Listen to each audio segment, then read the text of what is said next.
বাচ্চাদের ওয়েট গেইনের জন্য রাগি আটা একটা খুবই ভালো খাবার। ডক্টররা এখন বারবারই বলছেন বাচ্চাদেরকে রাগি দেওয়ার জন্য। আমি আমার মেয়ের জন্য রাগি আটা অর্ডার করেছিলাম। তাহলে চলুন দেখে নেওয়া যাক আমি আমার মেয়েকে কি কি রাগির রেসিপি দিয়ে থাকি। প্রথমেই যেটা দেখব সেটা হচ্ছে রাগির রুটি।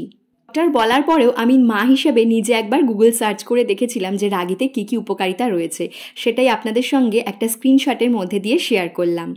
রাগির রুটি বানানোর জন্য প্রথমে ঠান্ডা জলের মধ্যে রাগিটাকে দিয়ে বেশ কিছুক্ষণ গুলিয়ে নিতে হবে। তারপর সেটা গ্যাসের ফ্লেমে বসিয়ে গরম করে একদম যে আটার ফর্মে হয় সেরকমভাবে করে নিতে হবে। তারপর সামান্য আটা ছড়িয়ে এইভাবে আমরা রুটিটা বেলে নেব এবং সেঁকে নেব একদম রুটির মতনই। তো এখানে দেখতেই পাচ্ছেন রুটিগুলো একদম সফট হয়েছে। তারপর এটা একটা বোলের মধ্যে নিয়ে নিয়েছি। আমি আজকে আমার মেয়েকে সাধারণত রুটি যেভাবে দিয়ে থাকি সেইভাবেই রাগির রুটিটা দেব। এখানে আমি রুটিটা গরম জলে ভিজিয়ে রাখলাম বেশ কিছুক্ষণের জন্য, আধ ঘন্টা থেকে 45 মিনিটের জন্য ভিজিয়ে রেখেছিলাম। তারপর এটা একদম নরম হয়ে গেছে। তারপর ছাঁকনিতে নিয়ে এটা একটা স্মুথ কনসিস্টেন্সি করে নেব। তারপর এটার মধ্যে আমি অ্যাড করে দিয়েছি দুধ। তারপরেও আমি এর মধ্যে সামান্য পরিমাণে একটুখানি গুড় অ্যাড করব। যদি আপনি রাগি রুটিটা এমনি বাচ্চাদেরকে দিতে চাইছেন তাহলে এটা কিন্তু ঘি দিয়েও একটু ফ্রাই করে দিতে পারেন, ওদেরও খেতে ভালো লাগবে।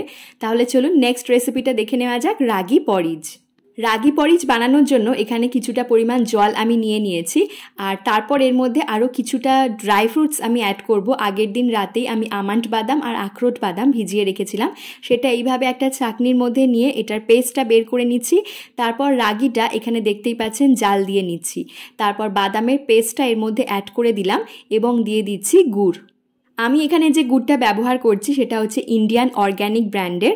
চাইলে আপনারা অ্যামাজনেও এটা পেয়ে যাবেন এবং ব্লিঙ্কিটে অর্ডার করলেও কিন্তু সাথে সাথে পেয়ে যাবেন। তাহলে দুরকম রাগির রেসিপি আপনাদের সঙ্গে শেয়ার করলাম। এরপর চলুন দেখে নেওয়া যাক রাগি অ্যাপেল পরিজ। নেসলে কোম্পানির রাগি অ্যাপেল একটা সেরেল্যাক পাওয়া যায়। তবে এখন তো বেশিরভাগ ডাক্তাররাই বারণ করছেন বাচ্চাদেরকে নেসলে সেরেল্যাকগুলো দেওয়ার জন্য, কারণ আমরা অনেকেই জানি কিছুদিন আগে একটি প্রতিবেদনে বেরিয়েছে যে এর মধ্যে প্রচুর পরিমাণে সুগার রয়েছে। সুতরাং আমরা এইভাবেও কিন্তু রাগি অ্যাপেল পরিজ বাচ্চাদেরকে বানিয়ে দিতে পারি। আমি আপেল কেটে নিয়ে সেটা ব্লেন্ডারে একদম ব্লেন্ড করে নিয়েছি। আর এখানে ঠান্ডা জলের মধ্যে 2 বড় চামচ রাগি দিয়ে নিয়ে তারপর ভালোভাবে গুলিয়ে নিচ্ছি যাতে কোনো রকম লাম্পস এর মধ্যে না থাকে।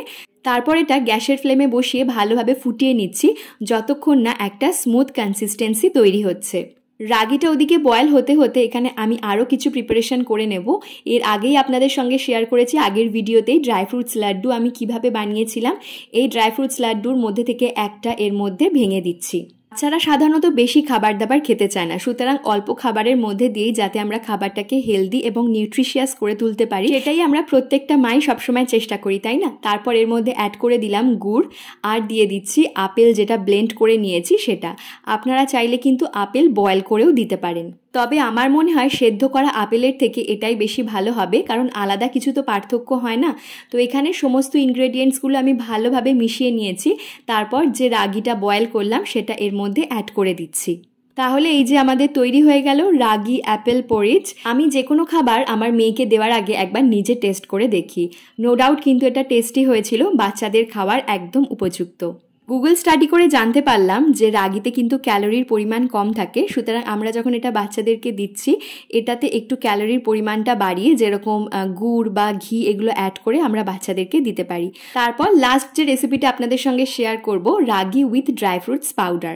ড্রাই ফ্রুটস পাউডার আমি কিভাবে তৈরি করেছি সেটা আগের ভিডিওতেই কিন্তু আপনাদের সঙ্গে শেয়ার করেছি। আমি সাধারণত 4 রকমের ইনগ্রেডিয়েন্টস দিয়ে আমার মেয়ের জন্য ড্রাই ফ্রুটস পাউডার তৈরি করে থাকি, যেরকম আমন্ড বাদাম, আখরোট বাদাম, কাজু বাদাম আর মাখানা। এখানে দেখতেই পাচ্ছেন রাগিটা আমি প্রথমে ঠান্ডা জলে নিয়ে তারপর গ্যাসের ফ্লেমে বসিয়ে দিয়ে জাল দিয়ে নিলাম। আর এখানে একটা স্মুথ কনসিস্টেন্সি তৈরি হয়ে গেছে। রাগি কিন্তু সবসময় ঠান্ডা জলেই দিতে হবে, যদি আমরা গরম জলে দিই তাহলে কিন্তু এটা লাম্পস হয়ে যেতে পারে।